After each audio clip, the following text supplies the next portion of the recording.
Hello everyone and welcome back to my F1 2019 career mode for the Monaco Grand Prix today, and no upgrades to the performance this time, just an upgrade to the durability, but that will still help us out later on down the line, and hopefully we'll be able to avoid some grid penalties later in the season. But you can see it's going to rain during the race, so that will be something to watch out for later in the weekend.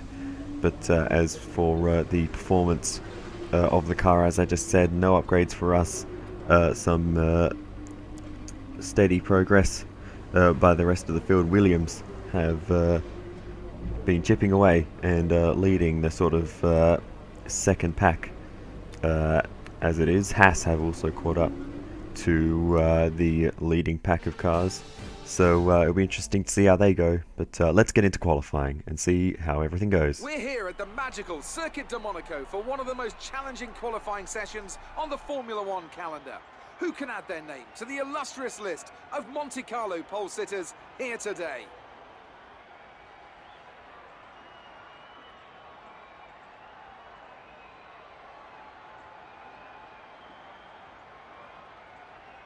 Low's hairpin is the slowest corner of any track on the Formula One calendar.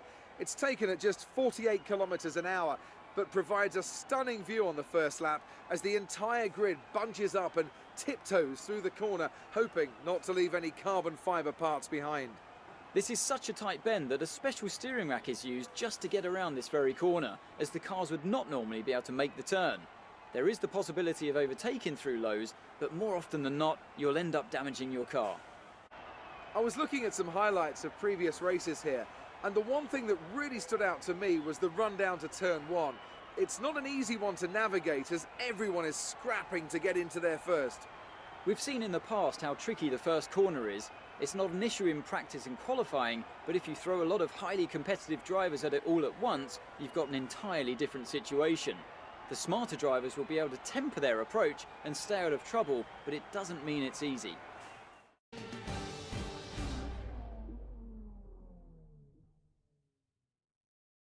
So straight on to the end of Q1, and you can see we managed to get second in that session, so a decent beginning to qualifying for us. We should have the pace around this circuit, but Antonio Giovinazzi, Kevin Magnussen, Danny Kvyat, Robert Kubica and Alex Albon will start this Monaco Grand Prix from the back of the grid. We move on to the second round of qualifying, and we lose a bit of pace, but Charles Leclerc still putting in a good result for the team now, for us now.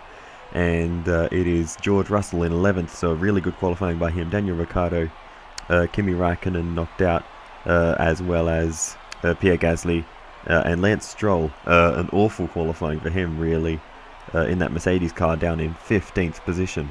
So he'll be very disappointed with that result. He's had some really good pace over this season so far, and he has, he's put in some really great performances, especially in the first couple of races.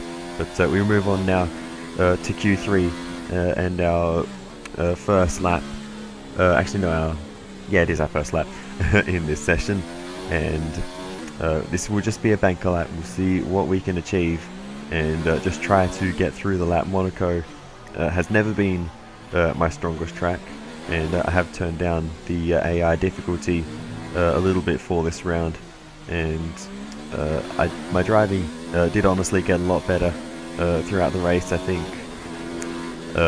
you'll see later on why that is, but I just didn't really probably put as much practice in around this track. It is definitely one of those tracks where you just have to build up the confidence over the weekend, and I just didn't do enough laps in practice to really do that. And that is what cost us a little bit of pace, and you can see a lot of mistakes coming into it on this first lap. That's why I'm not really commentating what's happening too much, because on another lap we should be able to improve, and we hit the wall there for That's the fastest lap, almost no reason, just frustration building up. But we go on to our second lap in qualifying through Saint-Devote, and getting through there pretty cleanly. That's the one corner I feel like I get through very nicely around this circuit. The rest of it, there is a lot of room for improvement, and through the casino and watching the line on the exit. Probably didn't move across to the right quite far enough, and ran over the bump there a little bit, but not too badly. And now into the hairpin. Just really struggled a lot getting the line right through the hairpin and just judging the speed precisely right, because it is a very difficult corner to absolutely nail it. But as we continue on through the lap, a lot nicer through the tunnel than any of the other runs I had earlier in qualifying, and just about getting through the Novo chicane through to back and the swimming pool section. And now I'm just trying to hold on to the car because we are improving. We've got a purple middle sector, so we've got great pace. We hit the wall though, and we've got a little bit of damage to the front wing as we went through Raskas there, and that's hopefully... Mind that front wing, it'll need replacing. With qualifying finished, it's time to remind ourselves of our top.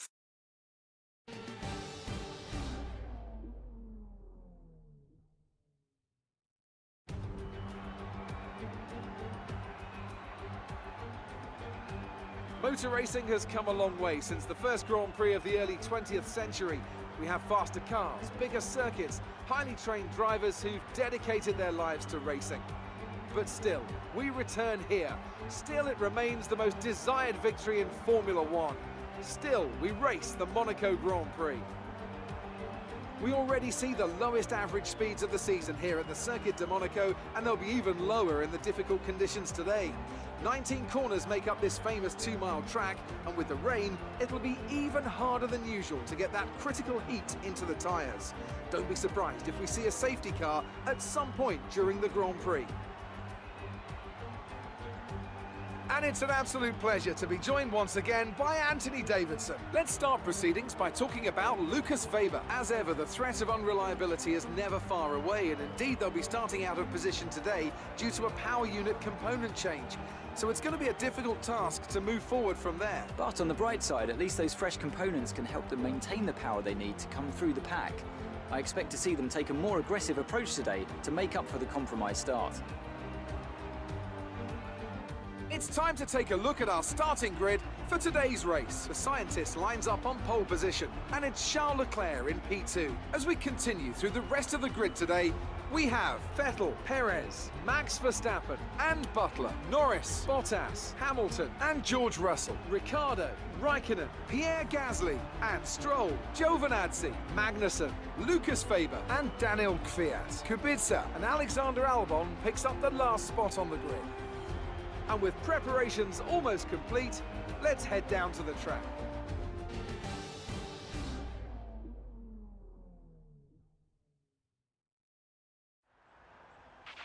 Okay, it's a short run to Saint-Devon, and you know what Monaco's like, so try to defend this lead. Alright, we'll try to do that. As I kind of completely glossed over, we did get to the pole position, but I didn't really feel like that was too much worth mentioning, given that I had the difficulty turned down more than I maybe should have. But we get underway for the formation lap, and Okay, our system checks are good. We need to stay in formation and start bringing the car up to temperature, please. Get some load into the tyres and work the brakes.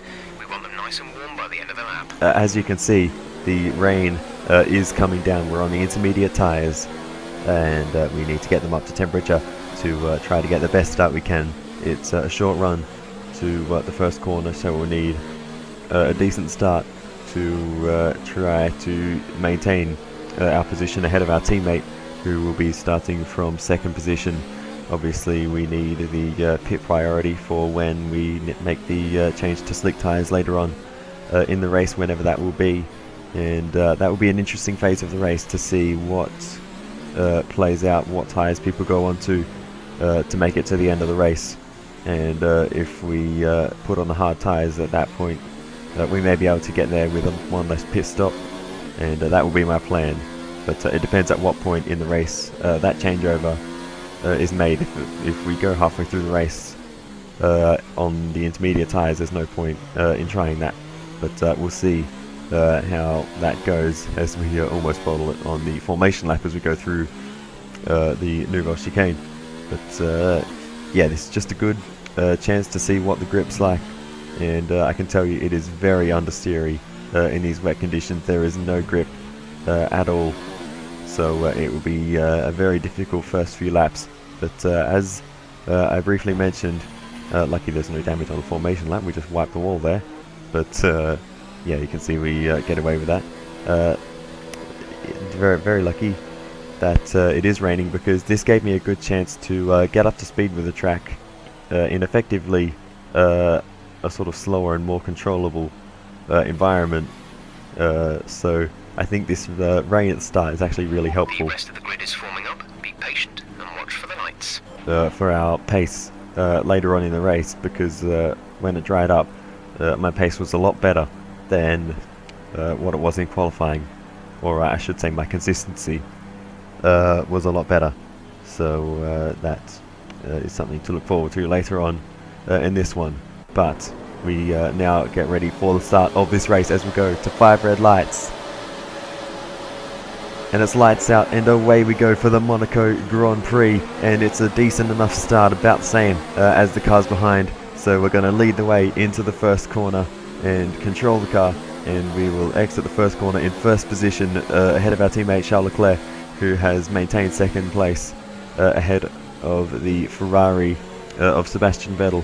So he will be looking to make some moves early in this race. I think in theory we should have the pace, especially in these wet conditions. We've got the best aerodynamic package and the best chassis of the field, so that shouldn't be too much of a challenge for us to pull away from everyone else on a track like Monaco. You can see how slow we have to go though through the first few corners, and especially the hairpin Looking good from the start. is absolutely just walking pace through those corners. Very cautious as well through the tunnel, and as we move on later in the race, absolutely well, not too much later, only on lap 2, missing the chicane a little bit there, but we get away with it, slow it down enough to not get a penalty or a warning for cutting the corner there. But we'll have to be careful of that later on if it happens too many more times. But that is a very tricky corner. You come over the hill and you really can't The see. radar's showing a clear patch on its way. There's about 10 more minutes of this rain. But we move on to lap 6, and once again going straight ahead at the chicane, and again having to slow down. But we had built up a bit of a gap at that point to the cars behind, so we were able to slow it down and get away with it once again without getting a penalty. And you can see once again lap 7, same mistake again, and again we get away with it. No rain expected for the time being. Inters look like the best tyre for now. But moving on to lap 10, and the rain has stopped. The track is still wet, so it'll be the intermediate tyres for a few laps more at least. But it seems, as we wipe the wall a bit there, that the rain is going away quite early in this race, and it will be a long stint at the end, to the end rather, on slick tyres. So that it will be the plan. The hard tyres should make it to the end from pretty much any point in the race. So that is the plan for us, but we just need to wait for that crossover point and hope that we don't get undercut by any other cars that happen to catch the window better. But we'll see. But I am losing pace in the drying conditions compared to the other cars. They've caught up again, as you can tell, but we're still holding the first place position. It is very difficult to overtake around the streets of Monaco, so as long as we stay more or less on the racing line, doesn't matter how fast or slow we are, they're going to have a very hard time making the way past. So we should be okay for that. But yeah, it is getting a little bit We think the car behind might be struggling with fuel issues. See if you can increase the gap. oh, I've never heard that message before. Charles is behind you. The gap to the car behind is 0.9 seconds. They're on fresh inters. Their tyres are 10 laps old. We think they've got one more stop. But Charles Leclerc Check your MFD for a new strategy option. struggling with some kind of issues in that car. Okay, copy that. We are going to take that new strategy option to come in on this lap for the hard tyres. Copy that. Hards for next and we just confirmed that just to make sure that they put the hards on the strategy option, and we'll come in on this lap because it is time to switch over to the slick tyres and run to the end of the race. But Charles is in the pits. the entire first stint there fairly processional. There was nothing really to do other than You'll be racing on the exit. Exit now. Jeff, be quiet. Nothing really to do other than just count down the laps through that first stint. So we get going again, and you'll notice Sergio Perez actually didn't pit on that lap. He went around again, and that has been a stroke of genius for him, because he has jumped up into second position. Fantastic stuff. Really well done. That's first. We maintain the lead, but Sergio Perez with a brilliant piece of strategy work by Ferrari to get him up the field. But you'll notice Vettel has lost out, position, front of the pack. and Max Verstappen is now in third. Is there going to be another radio? Who knows? But yeah, that is a strange development in this race, because I can tell you Charles Leclerc has dropped from second position down to 19th. Perez behind. Okay, the gap behind is 1.7 seconds. They're on fresh hards. Sergio Perez though on the hards as well, so he's going to the end, and you can see as well that Max Verstappen also on the hards. So at least the top three are going to be racing to the end. So it will be just a battle between us. Gap behind is 1.5 seconds. And Sergio Perez. We've had our rivalries over the time, and I wouldn't be surprised if that continues, if things can get a little fiery later on in this race. But for now, we're just going to hold on to the position and just continue to count through the laps. And as the circuit dries, the pace will slowly come back to us, and we'll be able to get into a rhythm, and hopefully we'll be able to stretch out a bit of a lead. As you can see in the images there, we do have a bit of a buffer as we bump the wall there through that was the first Mirabeau. But You're leading the pack. P1 Perez is behind you. The gap to the car behind is 1.1 seconds. They're on fresh hards. Look after these tyres now. We want to finish the race on this compound. 50 laps to go. 34 laps to go. 29 laps to go. alright, so we move on, and we've got a virtual safety car out on the circuit, or virtually, and we have to slow down. That is because Devon Butler has retired from the race, and we're getting on board with Lance Stroll here in a minute. We'll see Devon Butler up the escape road there with a mechanical failure for the Haas car, so a virtual safety car to move him out of the way, and we should shortly be able to get underway once again under this VSC. No real reason to make a pit stop. I would like a softer compound of tyres. I'm not particularly enjoying the hards, but Okay, slow down. Your delta is negative, which means you are too fast. Reduce your pace. they are the tyres that will carry us to the end of the race, so not really a lot of options in that regard. But we will continue on and see where this goes. We're going green. Maintain positive delta until the green flags. 24 laps to go. 19 laps to go. 14 laps to go. We're looking at some gearbox wear. Try to keep your number of shifts to a minimum. Alright, so now in the closing stages of the race, we've got old tyres, we've got an engine that's been a little bit worn since the last race in Spain, and now we have some gearbox issues as well. So we've got a lot of things working against us in this one, as well as a slight amount of front wing damage from a few bumps with the wall. But we still have the track position in the lead of the race, so I'm not really too worried about it. I'm not going to try to drive slowly or anything like that to save the gearbox. I don't really see the point in that. I'm just going to keep going flat out, and we will see how it all plays out. But at the moment we do have a bit of a buffer to Sergio 5 laps Perez. till the end. Okay, tyre situation bad. Consensus around the garage is they're not looking great, and I don't think you're going to get much more out of them. Just 3 laps to go now. 3 laps. So just 3 laps to go in this race as we head through the chicane for almost the final time, and going quite slowly there on the exit as we did cut the corner a little bit, but got away with it once again.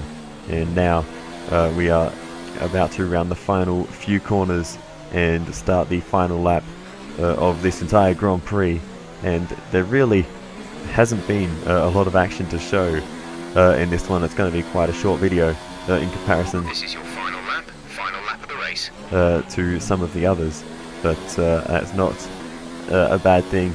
Still was a very long race to actually drive myself, and we only have 1 lap of the race to go, and we will win the Monaco Grand Prix if we can hold on to it for a few more kilometers.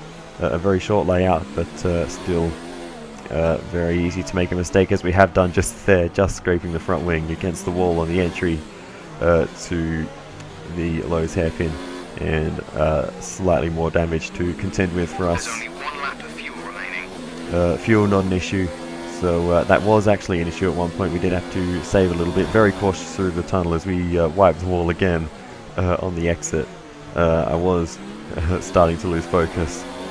At this point it has been a very, very long race on the hard tyres.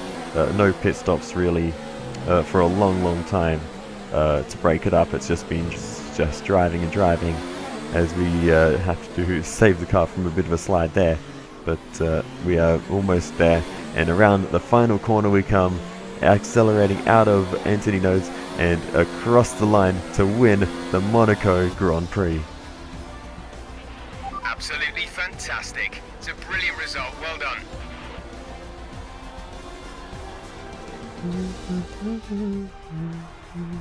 A victory for Racing Point, and the team will certainly be celebrating tonight.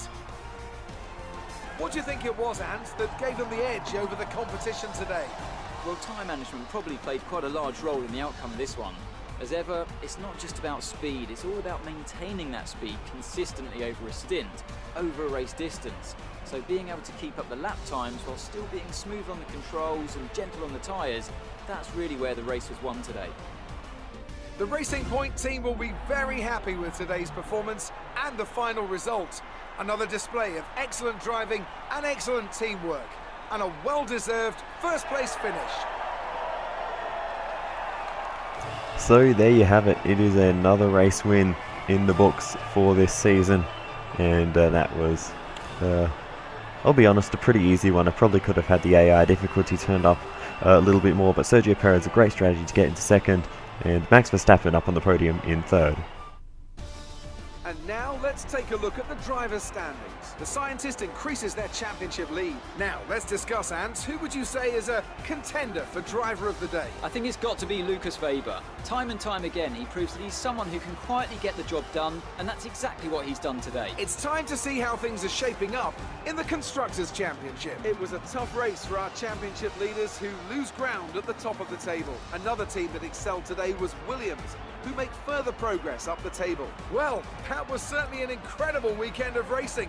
Be sure to join myself and Ant for more exciting Formula One action soon. Alright, thank you, Crofty. Williams with 2 points this race. George Russell finishing up in 9th position. So that is a great result for them, and it shows that they are improving. But an absolutely abysmal race in the end for Charles Leclerc, running second for a long time, and then he just got shafted in the pit stops really. He was right behind me as we came into the pits, and obviously the double stack really hurt him, but I feel like it has to be more than that, because basically everyone except for Sergio Perez would have had the effect of the double stack. So I'm going to assume that the team ahead of us maybe had the double stack and he got held up there or something like that. I'm not sure, but yeah, something went horrendously wrong for Sergio Perez, but not for Charles Leclerc rather. But anyway, that is very, very close. Leclerc basically pushing me through the hairpin, and that wasn't the only time. You can see again here how much I was really sort of struggling through the hairpin. The understeer through there in the rain is absolutely unreal, but it worked out for us in the end. But yeah, bit of a boring race on the whole. There wasn't really any sort of action, only one retirement in Devon Butler rather. So yeah, not really sure what to say about that one too much. But it must have been, I'm just thinking now, it must have been Alfa Romeo maybe had to double stack ahead of us in pit lane if they are the team ahead, seeing as Leclerc was only ahead of Giovinazzi, I believe, out of the finishing cars.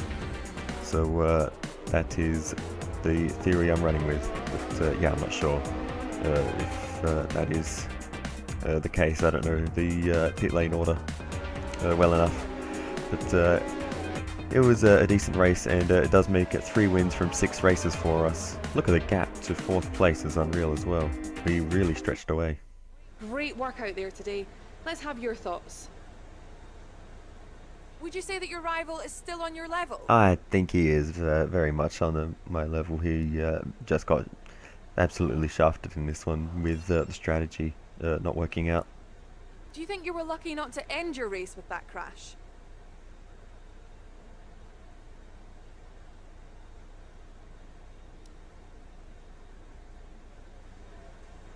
Well, thanks anyway. Alright, so that brings the Monaco Grand Prix weekend to a close. We are still leading Lewis Hamilton in that rivalry. Didn't see Hamilton really too much this entire weekend, so that'll be interesting to see if he can come back from that. It was Verstappen who got the podium position for Red Bull, so yeah, that would be interesting to see how that plays out. Hamilton had a pretty surprisingly quiet race in Monaco last season as well. It was the Ferraris that dominated that weekend. Great work. That's exactly the kind of result I'm looking for. Keep it up. And well, once again, Looks like one of your rivals has also been invited to a historical event. This could be a good opportunity to play up your rivalry for the press and expand your reputation. the Ferraris did have a pretty decent time. Vettel was running third for quite a while in this race, and then obviously Sergio Perez with podium in the end. But yeah, as for the upgrades, we've already got one coming on the engine side. That's a major upgrade that will come for Canada, so that will really help us out along those long straights. We're going to continue to work on the department efficiencies on that side of things, but that will be basically it, other than maybe some durability stuff, just to try to avoid some penalties later on. I'm still just going to avoid working on the aero and chassis, seeing as we're already top in both of those departments. We don't really need to keep pushing in that area. I feel like it is more worthwhile investing in the durability to try to avoid those grid penalties later in the season. I'd hate to get to the closing rounds, Mexico, USA, Brazil, and find out that the components won't go the distance. But yeah, we'll worry about that if and when that time comes. But there is only one thing left to do now in this episode, and that is to claim the trophy we get for winning the Monaco Grand Prix. I'm looking forward to seeing exactly what that looks like. Obviously Monaco is the biggest race of the season, and it's the same as all the others, but that's no big deal. It is still a cool feature nonetheless that we can have these trophies as a bit of a mark of the achievements that we have over our virtual careers, but let's rearrange these trophies in a bit of a better order. But anyway, there it is, the Monaco Grand Prix trophy. I will say thank you very much for watching this video, and I will see you next time. Goodbye.